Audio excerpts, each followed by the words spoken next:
नमस्कार. आज आपल्या टॉप व्हिडिओज या यूट्यूब चॅनलवर सर्वांचे स्वागत. आज आपण मराठी व्याकरण मधील संधी हा अत्यंत महत्त्वाचा घटक पाहणार आहोत. या घटकावरती सर्व कॉम्पिटिटिव्ह एक्झाम मध्ये प्रश्न विचारण्यात येतात. संधी. संधी म्हणजे साधणे किंवा जोडणे होय. जोड शब्द तयार करताना पहिल्या शब्दातील शेवटचा वर्ण व दुसऱ्या शब्दातील पहिला वर्ण असे दोन वर्ण एकत्र होण्याच्या प्रक्रियेला संधी म्हणतात. संधीचे 3 प्रकार पडले जातात. पहिला स्वर संधी, यालाच अच संधी म्हणतात. दुसरा व्यंजन संधी, याला हल संधी सुद्धा म्हणतात. तिसरा विसर्ग संधी. आता आपण प्रथमतः स्वर संधी बद्दल पाहूया. जवळ येणारे वर्ण स्वर असतील तर त्यास स्वर संधी म्हणतात. उदाहरणार्थ देव अधिक आले. यामध्ये पहिल्या शब्दातील शेवटचा स्वर अ येतो व दुसऱ्या शब्दातील पहिला स्वर आ येतो. म्हणजेच अ अधिक आ बरोबर आ, म्हणजे देवालय. देव अधिक आले बरोबर देवालय.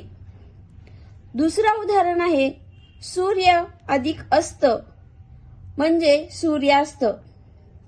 या पहिल्या शब्दामध्ये शेवटचा वर्णस्वर अ येतो. अ अधिक दुसऱ्या शब्दातील पहिला अ बरोबर आ बरोबर सूर्यास्त. सूर्य अधिक अस्त बरोबर सूर्यास्त. सेकंड पाहूया व्यंजन संधी. जवळ येणाऱ्या वर्णांपैकी पहिले व्यंजन व दुसरे व्यंजन किंवा स्वर असेल तर व्यंजन संधी म्हणतात. उदाहरणार्थ शरद अधिक काल. यामध्ये द अधिक क बरोबर त अधिक क, क बरोबर शरद काल. दुसरं उदाहरण सत अधिक आचार, म्हणजे सदाचार. पहिल्या शब्दातील शेवटचा वर्ण त येतो आणि दुसऱ्या शब्दातील पहिला वर्ण आ येतो. त अधिक आ बरोबर दा होतो. म्हणजे सत अधिक आचार बरोबर सदाचार. तिसरा पाहूया विसर्ग संधी. एकत्र येणाऱ्या वर्णातील पहिला वर्ण विसर्ग व दुसरा वर्ण व्यंजन किंवा स्वर असेल तर होणाऱ्या संधीला विसर्ग संधी असे म्हणतात.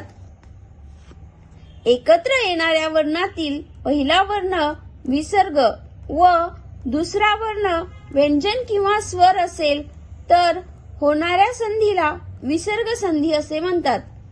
याचे उदाहरण पाहूया. दु अधिक जन बरोबर दुर्जन. या पहिल्या वर्णामध्ये विसर्ग आहे आणि दुसऱ्या शब्दामध्ये हे व्यंजन आहे ज. विसर्ग अधिक ज हे ज बरोबर दुर्जन. नि अधिक अंतर बरोबर निरंतर. यामध्ये विसर्ग आहे तर पहिला आहे अम बरोबर विसर्ग अधिक अम बरोबर रम. नि अधिक अंतर म्हणजेच निरंतर.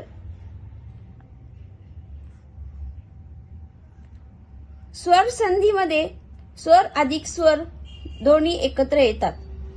व्यंजन संधीमध्ये व्यंजन अधिक व्यंजन किंवा स्वर असतो. विसर्ग संधीमध्ये विसर्ग अधिक व्यंजन किंवा स्वर असतात. संधी हा प्रकार प्रामुख्याने संस्कृत मध्ये आढळतो. संधी ही बोलण्याच्या ओघात घडणारी प्रक्रिया आहे. संधियुक्त शब्द हे तत्सम शब्द असतात. हे शब्द शुद्ध शब्द असतात.